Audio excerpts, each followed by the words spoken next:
universités sont fermées depuis ce jour. Samedi soir, les restaurants, les bars, tous les commerces non essentiels à la vie de la nation ont également clos leurs portes. Les rassemblements de plus de 100 personnes ont été interdits. Jamais la France n'avait dû prendre de telles décisions, évidemment exceptionnelles, évidemment temporaires, en temps de paix. Elles ont été prises avec ordre, préparation, sur la base de recommandations scientifiques avec un seul objectif: nous protéger face à la propagation du virus. Dans la journée de jeudi, un consensus scientifique et politique s'est formé pour maintenir le premier tour des élections municipales. Et j'ai pris avec le Premier ministre la décision de maintenir le scrutin. Hier, dimanche, les opérations de vote ont donc pu se tenir. Je veux ce soir remercier les services de l'État, les maires, l'ensemble des services des mairies, tous ceux qui ont tenu les bureaux de vote et qui ont donc permis l'organisation de ce scrutin. Je veux aussi saluer chaleureusement les Françaises et les Français qui, malgré le contexte, se sont rendus aux urnes, dans le strict respect des consignes sanitaires, des gestes barrières contre le virus. Je veux aussi ce soir adresser mes félicitations républicaines aux candidats élus au premier tour. Environ 30 000 communes sur 35 000 ont, après ce premier tour, un conseil municipal. Mais dans le même temps, alors même que les personnels soignants des services de réanimation alertaient sur la gravité de la situation, nous avons aussi vu du monde se rassembler dans les parcs, des marchés bondés, des restaurants, des bars qui n'ont pas respecté la consigne de fermeture. Comme si, au fond, la vie n'avait pas changé. À tous ceux qui, adoptant ces comportements, ont bravé les consignes, je veux dire ce soir très clairement, non seulement vous ne vous protégez pas, vous, et l'évolution récente a montré que personne n'est invulnérable, y compris les plus jeunes, mais vous ne protégez pas les autres. Même si vous ne présentez aucun symptôme, vous pouvez transmettre le virus. Même si vous ne présentez aucun symptôme, vous risquez de contaminer vos amis, vos parents, vos grands-parents, de mettre en danger la santé de ceux qui vous sont chers. Dans le Grand Est, dans les Hauts-de-France, en Île-de-France, nos soignants se battent pour sauver des vies, avec dévouement, avec force. Au moment où la situation sanitaire se dégrade fortement, où la pression sur nos hôpitaux et nos soignants s'accentue, tout notre engagement, toute notre énergie, toute notre force doivent se concentrer sur un seul objectif: ralentir la progression du virus. Je vous le redis avec force ce soir. Respectons les gestes barrières, les consignes sanitaires. C'est le seul moyen de protéger les personnes vulnérables, d'avoir moins de concitoyens infectés et ainsi de réduire la pression sur les services de réanimation pour qu'ils puissent mieux accueillir, mieux soigner. Sans signes graves, contactons notre médecin traitant, n'appelons le SAMU et ne nous rendons à l'hôpital qu'en cas de forte fièvre, de difficultés à respirer, sans quoi ils ne pourront faire face à la vague de cas graves qui déjà se profile dans certaines régions. Faisons preuve, au fond, d'esprit solidaire et de sens des responsabilités.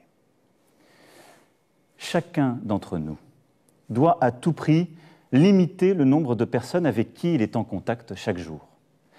Les scientifiques le disent, c'est la priorité absolue. C'est pourquoi, après avoir consulté, écouté les experts, le terrain, et en conscience, j'ai décidé de renforcer encore les mesures pour réduire nos déplacements et nos contacts au strict nécessaire. Dès demain, midi, et pour 15 jours au moins, nos déplacements seront très fortement réduits. Cela signifie que les regroupements extérieurs, les réunions familiales ou amicales ne seront plus permises. Se promener, retrouver ses amis dans le parc, dans la rue, ne sera plus possible. Il s'agit de limiter au maximum ces contacts au-delà du foyer. partout sur le territoire français, en métropole comme outre-mer. Seuls doivent demeurer les trajets nécessaires. Nécessaires pour aller faire ses courses, avec de la discipline et en mettant les distances d'au moins 1 mètre, en ne serrant pas la main, en n'embrassant pas. Les trajets nécessaires pour se soigner, évidemment. Les trajets nécessaires pour aller travailler quand le travail à distance n'est pas possible. Et les trajets nécessaires pour faire un peu d'activité physique, mais sans retrouver, là encore, des amis ou des proches. Toutes les entreprises doivent s'organiser pour faciliter le travail à distance. Et quand cela ne sera pas possible, elles devront adapter dès demain leur organisation pour faire respecter ces gestes barrières contre le virus, c'est-à-dire protéger leurs salariés ou, quand il s'agit d'indépendants, se protéger eux-mêmes. Le gouvernement précisera les modalités de ces nouvelles règles dès ce soir, dès après mon allocution. Toute infraction à ces règles sera sanctionnée. Je vous le dis avec beaucoup de solennité ce soir. Écoutons les soignants qui nous disent « si vous voulez nous aider, il faut rester chez vous et limiter les contacts ». C'est le plus important. Évidemment, ce soir, je pose des règles nouvelles. Nous posons des interdits, il y aura des contrôles. Mais la meilleure règle, c'est celle qu'en tant que citoyen, vous vous appliquez à vous-même. Et une fois encore, j'en appelle à votre sens des responsabilités et de la solidarité. Dans ce contexte, après avoir consulté le président du Sénat, le président de l'Assemblée nationale, mais également mes prédécesseurs, j'ai décidé que le second tour des élections municipales serait reporté. Le Premier ministre en a informé aujourd'hui même les chefs de parti représentés au Parlement. Cette décision a fait l'objet d'un accord unanime. Mes chers compatriotes, je mesure l'impact de toutes ces décisions sur vos vies. Renoncer à voir ses proches, c'est un déchirement. Stopper ses activités quotidiennes, ses habitudes, c'est très difficile.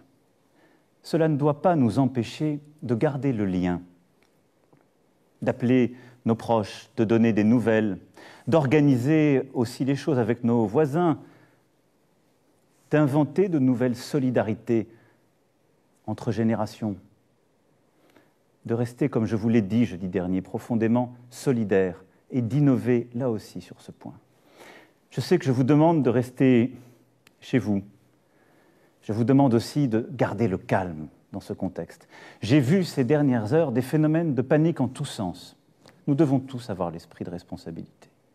Il ne faut pas que les fausses informations circulent à tout va. Et en restant chez vous, occupez-vous des proches qui sont dans votre appartement, votre maison. Donnez des nouvelles, prenez des nouvelles. Lisez, retrouvez aussi ce sens de l'essentiel. Je pense que c'est important dans les moments que nous vivons. La culture, l'éducation, le sens des choses est important. Et éviter l'esprit de panique, de croire dans toutes les fausses rumeurs, les demi-experts ou les faux sachants. La parole est claire, l'information est transparente et nous continuerons de la donner. Mais croyez-moi, cet effort que je vous demande, je sais qu'il est inédit, mais les circonstances nous y obligent. Nous sommes en guerre sanitaire, certes. Nous ne luttons ni contre une armée, ni contre une autre nation. Mais l'ennemi est là, invisible, insaisissable, qui progresse. Et cela requiert notre mobilisation générale. Nous sommes en guerre. Toute l'action du gouvernement et du Parlement doit être désormais tournée vers le combat contre l'épidémie. De jour comme de nuit, rien ne doit nous en divertir. C'est pourquoi j'ai décidé que toutes les réformes en cours seraient suspendues, à commencer par la réforme des retraites.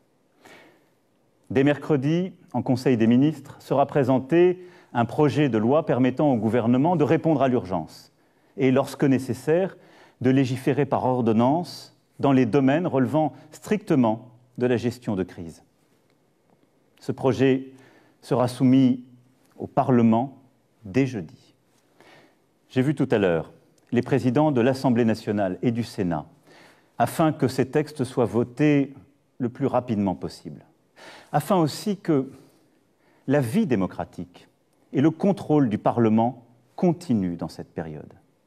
Je les en remercie et je remercie tous nos parlementaires en cet instant. Nous sommes en guerre. J'appelle tous les acteurs politiques, économiques, sociaux, associatifs, tous les Français, à s'inscrire dans cette union nationale qui a permis à notre pays de surmonter tant de crises par le passé. Nous sommes en guerre.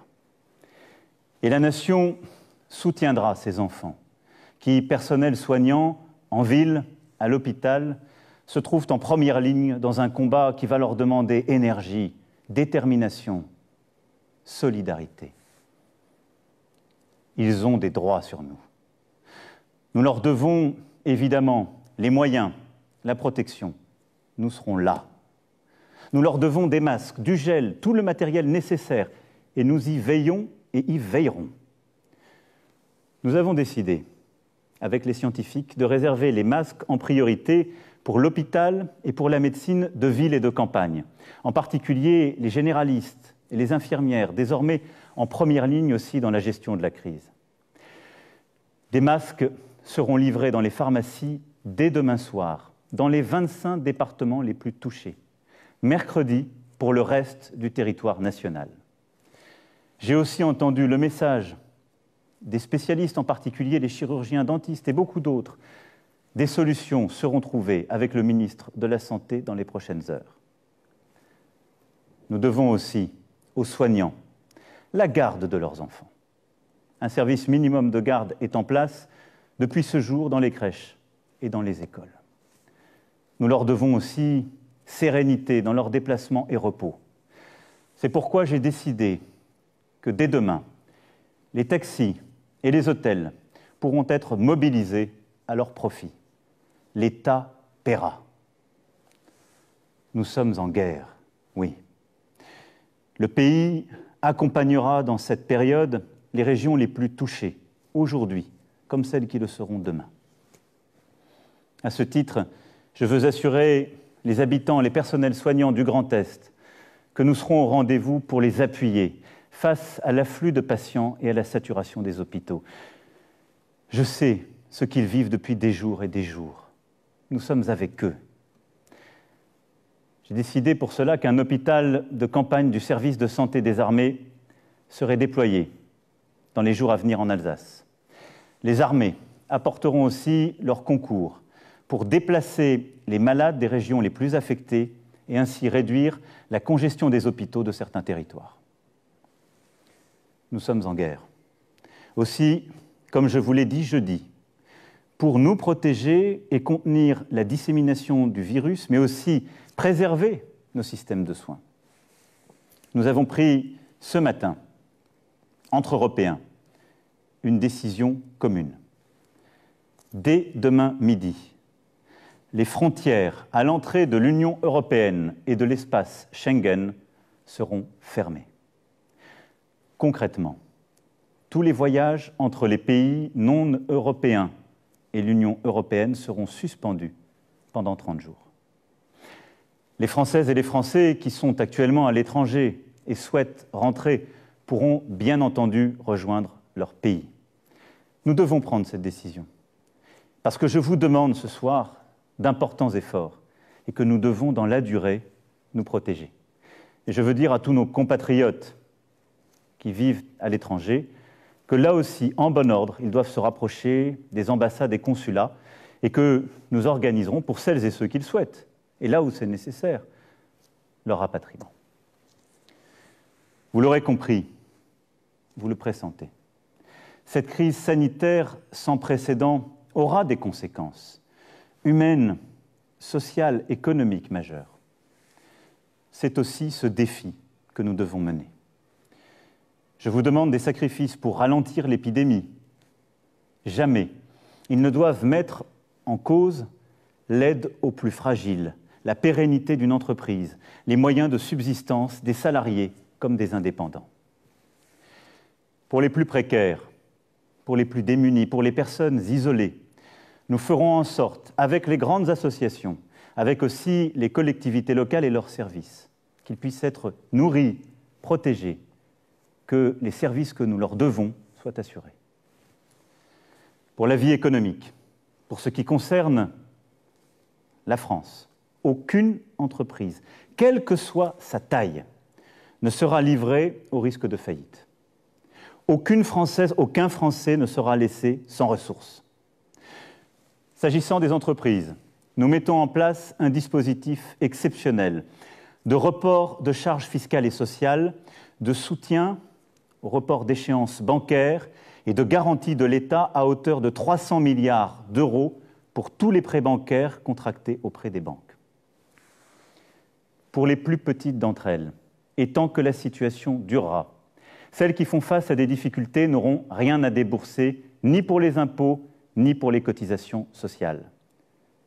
Les factures d'eau, de gaz ou d'électricité, ainsi que les loyers, devront être suspendus.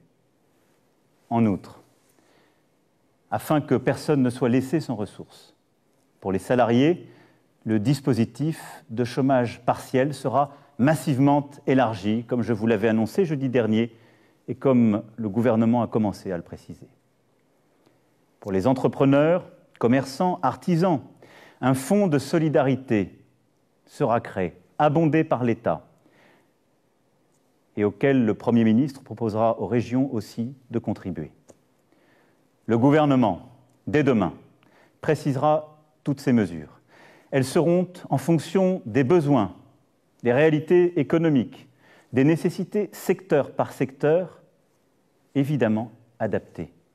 Nous serons au rendez-vous pour que notre économie soit préservée dans cette période si dure et pour que l'ensemble des travailleuses, des travailleurs puissent avoir cette sécurité aussi en termes de pouvoir d'achat, de continuité de leur vie.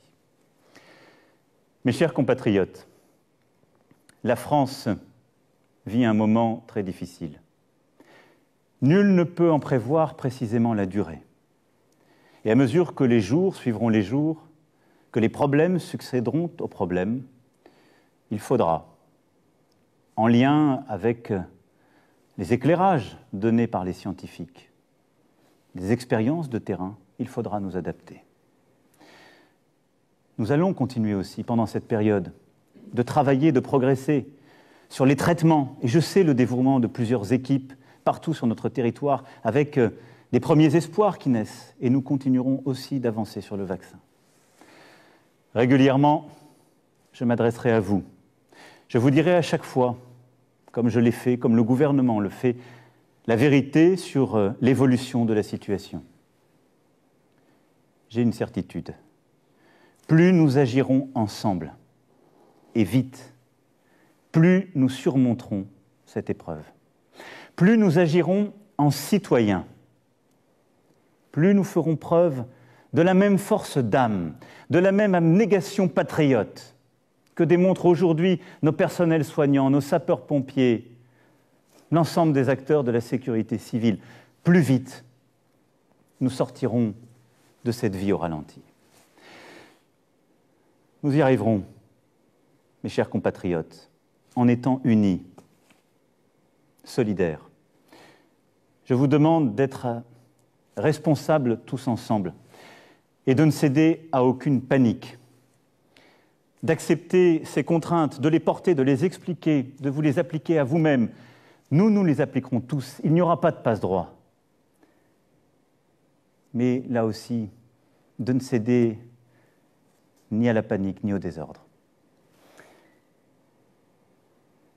Nous gagnerons. Mais cette période nous aura beaucoup appris. Beaucoup de certitudes, de convictions sont balayées, seront remises en cause. Beaucoup de choses que nous pensions impossibles adviennent. Ne nous laissons pas impressionner. Agissons avec force. Mais retenons cela. Le jour d'après, quand nous aurons gagné, ce ne sera pas un retour au jour d'avant. Nous serons plus forts moralement, nous aurons appris, Et je saurai aussi avec vous en tirer toutes les conséquences. Toutes les conséquences. Y sont-nous, individuellement et collectivement, à la hauteur du moment? Je sais, mes chers compatriotes, pouvoir compter sur vous. Vive la République! Vive la France!